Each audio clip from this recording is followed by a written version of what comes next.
nous découvrirons la sélection littéraire de notre critique Erwan Larère et les trésors du commissaire-priseur Aymeric Rouillac. C'est tout de suite dans Tout sur un plateau.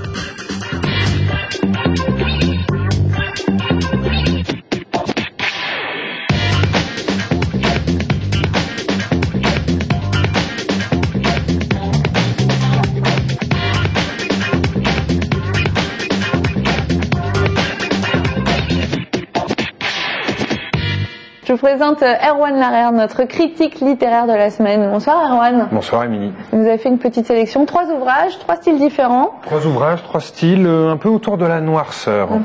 Des romans sombres. Oui, des romans sombres. Voilà, on va découvrir ça. Intéressant. Évidemment, l'un n'empêche pas l'autre. Exactement.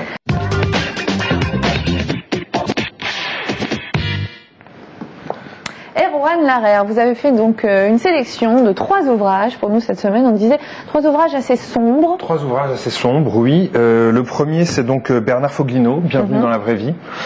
Donc Bernard Foglino, c'est son 3e roman, je crois.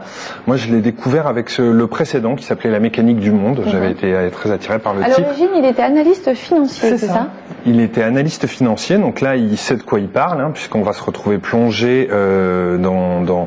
Je finis sur son livre précédent, La mécanique du monde, qui était l'histoire d'un réparateur de photocopieurs qui, un jour, se retrouve au chômage, se fait virer et va décider de réparer les âmes. Donc, oui, très jolie fable. Et donc là, il continue dans cette veine. C'est un auteur qui a une écriture assez sèche, assez to the point, comme on dit, droit au but. Et donc là, on retrouve un héros qui travaille au consortium, qui est une énorme banque. On est dans un futur indistinct.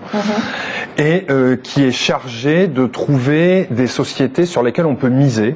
Mais tout se passe à la nanoseconde près. C'est-à-dire que voilà, on achète des actions, on revend, on achète de plus en plus vite. Et lui, son travail, c'est de trouver la société qui va pouvoir faire des bénéfices à son entreprise. Et un jour, il prend un vélo taxi dans la rue et il est conduit par une jeune fille. Et il va se rendre compte que cette jeune fille pleine de vie, par opposition, lui, il ne vit plus. Il n'a plus de vie, il ne sait pas pourquoi il fait les choses. Et donc, on le sait, dès qu'on commence à se poser des questions, c'est là que tout déraille. Parce que où trouver le sens, justement. Où trouver le sens. Et donc, on a ce héros qui va être coincé entre je veux garder mon travail, je veux garder ma position sociale, et tous des questionnements qui vont l'empêcher de faire bien son travail. Donc, il va monter une arnaque. Je n'en dis pas plus, puisqu'on a un suspense. Il faut lire le donc livre, évidemment. On a reproché... Mais c'est bien ficelé, donc. Oui, c'est très bien écrit, c'est très bien ficelé, ça dit beaucoup de choses sur notre rapport à notre métier, pourquoi on travaille, quelles valeurs on y met, et puis qu'est-ce que ça peut faire de se réveiller un jour en se disant mais qu'est-ce que j'ai fait de ma vie. Et puis c'est vrai qu'on a reproché beaucoup à la littérature romanesque d'être très nombriliste, auto-centrée, et on voit que depuis quelques années, en fait, il y a une littérature plus sociale, politique, qui il y a qu'à penser un regard sur la société à Antoine Bello, Les falsificateurs chez Gallimard récemment, il y a qu'à penser à Flore Vasseur, il y a qu'à penser à François Marchand, un très bon livre qui s'appelle Plan social, qui est sorti l'an dernier. Et donc là, on est sur la fable, on est un très chouette livre, vraiment. Voilà. On passe à un autre livre, un premier roman. On passe à un premier roman. Tout à fait.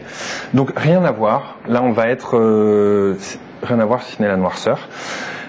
Alice Sello, Le marchand de biens, chez un petit éditeur qui s'appelle Pascal Gallaudet. Donc j'ai trouvé, en furetant un peu sur Internet, j'ai lu une bonne critique, de bonnes critiques. Je me suis dit il se passe un truc intéressant. Et j'aime bien un peu trouver des premiers romans. Et Vous avez entendu parler les uns des autres de ce livre?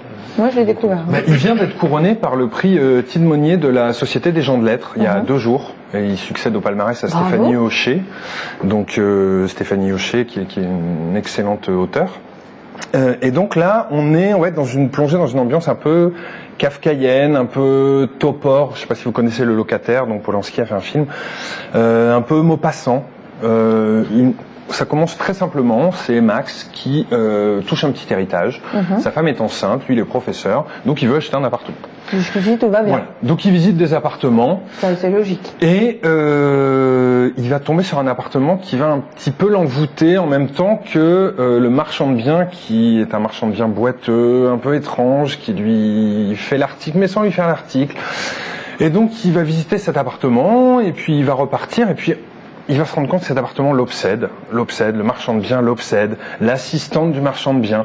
Et on va petit à petit basculer dans un univers onirique, fantastique, étrange. C'est un roman haletant. On tourne la page, on a envie de savoir. Il y a des clés, il y a des indices semés un peu partout. Juste autour justement de ce flash sur un appartement. Oui, mais après ça prend une dimension un peu plus, je vais pas dire mystique, c'est pas exactement le mot, mais fantastique. Donc un premier roman réussi. Très réussi, c'est le genre de roman où on termine et on a envie de recommencer au début pour se dire est-ce que j'ai bien tout compris, est-ce que j'ai bien vu tous les indices que l'auteur a semés. Pas mal, ça c'est plutôt bon signe. Vraiment, donc une belle découverte. Bon, c'est une auteure, c'est son premier roman, mais elle fait beaucoup de choses. Elle a travaillé dans le cinéma notamment.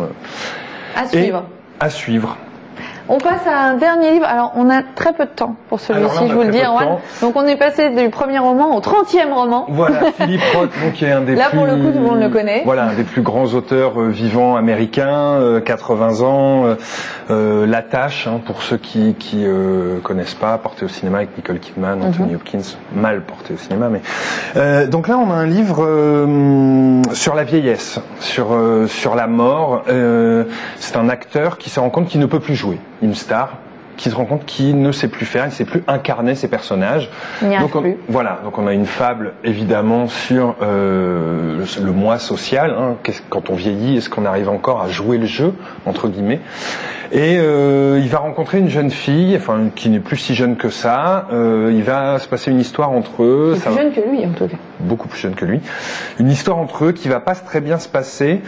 J'en dis pas plus. C'est vraiment une très belle méditation sur l'amour, la vieillesse, l'impuissance, pas seulement au sens physique du terme. Quand on ne peut plus faire les choses, on ne peut plus monter les escaliers, on peut plus. Voilà. Le rabaissement de Philip Roth. Voilà. Merci pour cette sélection, Erwan. Eh ben de rien. J'ai fait assez vite, c'est bien. Non, c'est très bien, très bien, très bien. Le rafraîchissement, On court toujours après le temps. Non, le rabaissement.